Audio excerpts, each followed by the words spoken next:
KKR Kolkata night Riders क्या सोच रही होगी?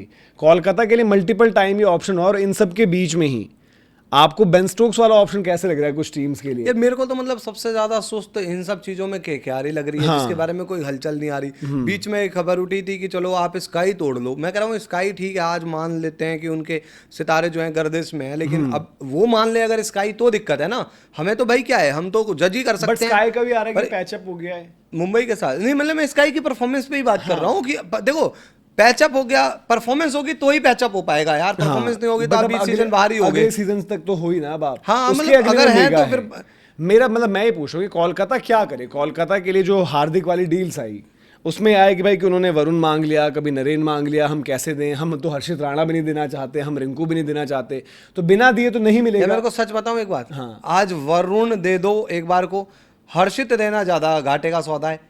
बाकी आप मेरे को ये लगता है कि अगर वरुण नरेन वो देंगे नहीं, उनका सरपंच है और नरेन poster नहीं boy। नहीं देना भी नहीं चाहिए ठीक नरेन है यार। वरुण चक्रवर्ती भी वो रिलेक्टेंट रहेंगे। ठीक है, फिर आपके पास इवन हर्षित राणा आप देते हो नहीं देते हो, इंजरी विंजरी ये सब चीजें हैं, बट अगर आप कोई प्लेयर ढंग का दोगे नहीं तो आपको कहां से यार फिर हार्दिक मिलेगा? और कोलकाता के पास ऑप्शंस क्या हैं? सूर्य कुमार यादव को लेकर आ रहा है कि भाई एमआई में भी पैचअप हो गया। ठीक है, एक सीजन के लिए तो हो ही गया है, अगर रन्स आ गए तो अगले सीजन भी कंटिन्यू कर जाएंगे स्काई। ठीक है, ये पॉइंट यहां पर हटता है। फिर एक हार्दिक पांड्या है।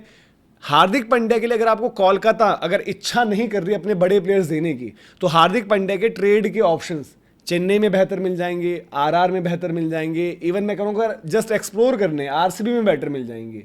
बट केकेआर के पास नहीं है, जब वो हर्षित राणा वरुण इनको देने को राजी नहीं है। फिर एक ऑप्शन बचता है, और हमने जो पूरा एक दिन डिस्कस भी किया था कि भाई ओवरसीज प्लेयर्स कैसे खेलेंगे। आईपीएल से पहले बीजीटी, आईपीएल शुरू होते ही आपका वो 150 साल का सेलिब्रेशन टेस्ट, आईपीएल खत्म होते ही एशेज, तो कैमरन ग्रीन आपके पास है, वो कहाँ से खेल पाएगा? तो हार्दिक पांड्या वहां पर भी बनते हैं, और अगर हार्दिक पांड्या नहीं बनता और बेन स्टोक्स ऑक्शन में आ रहे हैं तो बेन स्टोक्स आपके लिए बनता है। और बेन स्टोक्स को आप as a leader, as a poster boy, as a brand, और बेन स्टोक्स चाहे अच्छा हो बुरा हो खबर तो बनाता है, माहौल तो क्रिएट करता है। तो इन तीन ऑप्शन में से आपको लगता है कि नेक्स्ट केकेआर कैप्टन कोई हो सकता है? स्काई के साथ डील बन नहीं पा रही, पर हार्दिक के साथ ये पैसे का सौदा होगा नहीं, प्लेयर देना नहीं चाहते। बेन स्टोक्स आपकी नज़र में कैसे हैं? अगर मैं कहूँ कि ग्रीन भी नहीं आ रहा है तो ग्रीन तो आपका हट गया, ग्रीन को आप भले ही रिलीज नहीं करोगे क्योंकि अगले सीजन आप चाहोगे रिटेन हो जाए हमारे पास, तो ग्रीन आपके पास अगर नहीं आ रहा है, अवेलेबिलिटी नहीं है, तब तो आपको एक ऑलराउंडर चाहिए ना। बेन स्टोक्स ही अगर वो मिल रहा है और बेस्ट अवेलेबल ऑप्शन वो है, तो क्या आपको लगता है? और बेन स्टोक्स के लिए कितनी टीम, मुंबई क्यों ना इंटरेस्टेड हो? अगर हार्दिक वहाँ से जा रहे हैं तो वानखेड़े में उनका एक 100 मेरे ख्याल से वानखेड़े में है, और उनको रास भी आएगा वानखेड़े का ग्राउंड। और बेन स्टोक्स में कितनी पार्टीज आपको लगता है कि इच्छुक है? अभी वो वनडे कप खेल रहे हैं, आई थिंक उन्होंने 19-20 बॉलों पर एक दिन 50 किया, एक दिन पहला ही मैच जो रिटर्न पर 100 किया।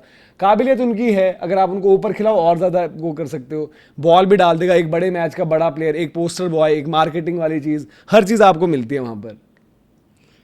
बेन स्टोक्स मतलब मैं यार देखो, मैं दो तरीके से देखता हूँ बेन स्टोक्स। ये हो सकता है कि एक ऑब्वियसली इंग्लैंड के लिए अब रिटायरमेंट हो गई उनकी, अवेलेबिलिटी वाला पंगा खत्म हो गया। फिर बेन स्टोक्स की फिटनेस वाइज मैं इतना कंसर्न नहीं मांगूंगा, मतलब कि वो अगर काम करे 6 महीने लगकर, और तो जब वो वो अपनी टेस्ट नहीं खेल, हाँ टेस्टिंग रगड़ा लगना नहीं है यार। वो जितने ओवर डालता है, 5 मैच के ओवर तो एक स्पेल में डालता है वो। आईपीएल के ओवर मतलब वो बंदा ऐसा है कि अगर 3 महीने तरीके से अपनी फिटनेस को लेकर सीरियस हो जाए, जो डॉक्टरी वाला फिटनेस ना, मतलब जो फिजिकल फिटनेस, तो उसको कोई दिक्कत ही नहीं आएगी यार। वो एथलेटिक, मतलब उसकी बॉडी, आदमी भी एथलीट ही है वो तो।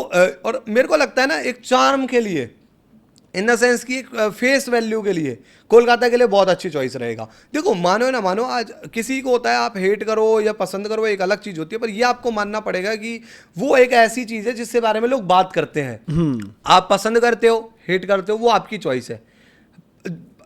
मतलब पूरा ही पसंद रहेगा यार, आप नहीं बन सकते ना भाई। मतलब इतने बड़े स्टार, हमने बड़े बड़े स्टार्स के साथ देखा है यार, कुछ एक को छोड़कर। विराट कोहली के बारे में हम कहते हैं ना कि उनको हेट बहुत लोग करते हैं, तो प्यार भी इतने लोग करते हैं। बेन स्टोक्स के साथ मैंने ये चीज देखी है, उनको लोग ना, कुछ लोग पसंद नहीं करते हैं। मैं अपने मतलब उनका एटीट्यूड पसंद नहीं आता, कई बार हरकतें, कुछ फेलियर चाहते हैं, सिंपल होता है, पसंद नापसंद होता है कि फेल हो जाए। पर मेरे को पसंद है पर्सनल लेवल पर, मेरे को बेन स्टोक्स एक बहुत अच्छा खिलाड़ी के साथ मेरे को ना उसकी पर्सनैलिटी पसंद है। मतलब वो जिस तरह का फाइटर टाइप का बंदा लगता है मेरे को, तो मैं कहूंगा कि वो भले ही अपना 80% भी दे रहा हो ना परफॉर्मेंस में, वो उस दिन वाली डिबेट हो जाएगी कि 80% नहीं यार। जिसकी स्किल सेट के साथ में 100% वाले से अच्छा है, मैं उससे बढ़िया स्किल, मतलब जिसकी स्किल सेट नहीं है वो 100% फिट है, उससे बढ़िया मैं ले लूंगा। जिसकी स्किल सेट है और कम से कम वो आ जाए, मतलब 80% फिटनेस के साथ। और मैं बेन स्टोक्स के साथ ना, सॉरी टू से, मैं मिडिल ऑर्डर, मैं उसके साथ ओपनर जाऊंगा। मेरा ये है बेन स्टोक्स हाँ। ओपन करे, सेकंड में और फिनल है ना, एक और अच्छा अगर ऑप्शन हो open सकता नहीं भी है। आता तो वन, जैसे अंकृश हाँ, गिल मैं भी आपके टॉप पास 3 में है। रखूंगा उन्हें, क्योंकि आपके पास अंकृश है तो अंकृश को मैक्सिमाइज करो। I ताकि think वो पावर प्ले में कर ले यूटिलाइज। बढ़िया रहेगा उनके लिए भाई। कभी हुआ कि 6 जैसे ओवर ये के बाद टॉप 3 हो जाए कि फिनेलन, अंग्रेश और 3 पर ये अपने बेन स्टोक्स, मेरे को अच्छा चॉइस लग रहा है ये। बट इसमें क्या 4 होगा, पर ग्रीन। कोलकाता के लिए हाँ, अगर ग्रीन, क्योंकि ग्रीन का यार अगर ग्रीन की फॉर्म ठीक रही, वो बंदा अभी भी आपको, जब बांग्लादेश में इनकी T20 सीरीज हुई है, वो T20 व्हाइट बॉल छोड़कर लाल बॉल की तैयारी के लिए चले गया। अभी वहां डोमेस्टिक कुछ नहीं चल रही कि मेरे को प्रैक्टिस एसएच का रहेगा। तो उसके लिए अगर वो फॉर्म में रहा तो बीजीटी खेल रहा होगा, उसके बाद एशिज खेल रहा होगा। इवन एशिज से पहले जो हमने बोला कि 150 साल वाला टेस्ट, और आपका वो अगर वो WTC फाइनल पहुंचते हैं तो वर्कलोड नहीं करेंगे वो कॉम्प्रोमाइज, क्योंकि वर्ल्ड कप भी है उस साल, इतनी क्रिकेट, आपके 21 टेस्ट मैचेस हैं। ऑस्ट्रेलिया अगर आप पहुंचता है WTC फाइनल तो 21 टेस्ट मैच खेलने उनको इतने रन में। अच्छा तो फिर उनकी पॉसिबिलिटी अवेलेबिलिटी की लग रही है, और इसी वजह से मुझे फिर कोलकाता ना थोड़ा बेन स्टोक्स आ रहा है। बट अगर ग्रीन अवेलेबल होता, पैसे इनके पास हैं, ये पथिराना रिलीज करते, बेन स्टोक्स को ले आते, उनको ही नहीं चैलेंज कर पाता उतने पैसे पर, तो बेन स्टोक्स यहाँ पर मिल जाता। आपका 1 2 3 4 में चौथे नंबर पर ग्रीन हो गया भाई, 5वें पर रिंकू हो गया, 6 7 थोड़ा सा देखना पड़ता है, कमजोर दिखता आपको एट टाइम्स, बट 6 नंबर जिसको भी खिलाना पड़ता। 7 8 के लिए आपके पास अनुकूल या बाकी रमनदीप वगैरह जो हैं। अब हर भाई आप डोमेस्टिक में तो बैक ही करना पड़ेगा अच्छा करने के लिए, तो टीम ये बढ़िया बन जाती। क्योंकि ये अगर 4 ओवरसीज में हम बात कर रहे हैं कि एक नरेन हो गया, एक फिन एलन हो गया, और ग्रीन और स्टोक्स हो जाते हैं, 4 ओवरसीज ये हो गए आपका। वरना एक ओवरसीज आप बॉलिंग में लगाते हो, तो बॉलिंग में आपका हर्षित राणा फिट हो जाएंगे। आपके पास जो है साथ में आपके कार्तिक ने अच्छा किया इस बारी जो हमने बात करी है। एक आप अगर डोमेस्टिक बॉलर भी खिलाना चाहो, या सौरभ दुबे ने बढ़िया कर दिया था। 2 आपके वरुण नरेन है, फिर आपके ग्रीन और स्टोक्स मिलकर आपको 3 ओवर तो दे ही देंगे कम से कम। हाँ। ये दोनों मिलके, इनसे तो बहुत ज्यादा डिमांड नहीं कर रहे हो आप। और इवन एट टाइम्स आपकी बैलेंस भी टीम में जो है बेहतर हो जाता है। बट अगर ग्रीन नहीं है तो वॉइड हो जा रहा है। नहीं मतलब ग्रीन है तो मैं मान के चल रहा हूँ, फिर बढ़िया टीम लग रही है। मैं पोयल वोयल को हटाता हूँ बाहर, 4 नंबर पर मेरी टीम में हो जाएंगे ग्रीन, अगर मैं ग्रीन मान के चल रहा हूँ ग्रीन का। लेकिन देखो मेरे को लगता है कि ग्रीन को आना चाहिए, मतलब एसएस की मैं तैयारी व्यारी मानता हूँ, पर यार आपको 18 करोड़ रुपए मिले हैं, एक टीम के ऊपर ट्रस्ट है, और नहीं है तो मैं एक मतलब हार्ड कॉल बोलूँ, आप ग्रीन से बात कर लो अगर आप KKR हो और आपको लगता है कि ग्रीन नहीं आएंगे तो भाई रिलीज कर दो। बट फिर उसमें मतलब ठीक है, अगले ऑक्शन में भी आपको फिर उतना ही ठीक है ना, पैसा मेगा लगभग- ऑक्शन होगा, हाँ। उसके बाद तो मेगा ऑक्शन ही होगा। लगभग उतना ही पैसा खर्चना पड़ेगा, अगर मिल जाता तो मिल जाता। हाँ। बट अगर KKR उनको सोचे कि नहीं यार ये हमारे अलावा कहीं और नहीं जाना चाहिए, और हमारे पास अगले सीजन में रिटेन करने के लिए प्लेयर्स भाई भी नहीं है। मेरे हिसाब से ये सही चॉइस नहीं होगी। 18 करोड़ में अब आप ग्रीन को रिलीज करके देख लो, कुछ मिलता है तो पता नहीं मिलने लायक प्लेयर आएंगे नहीं आएंगे ऑक्शन में, यू नेवर नो।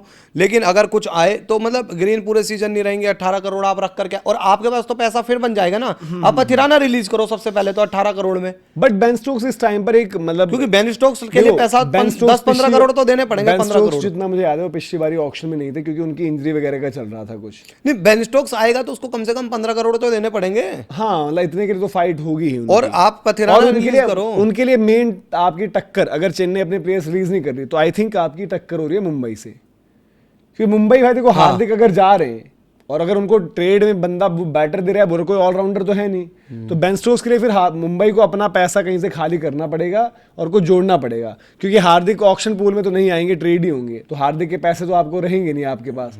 तो आपको फिर डिसीजन लेना पड़ेगा कि हाँ भाई, जो हमें लग रहा था कि नहीं हमें सूर्या रिलीज नहीं करना, या फिर फला भी रख लेते हैं, ढिमका भी रख लेते हैं, तो देन आपको जो है फैसला लेना पड़ेगा। तो वो ये आपकी चॉइस है भाई, देखो जो मिलता है नहीं मिलता आपको।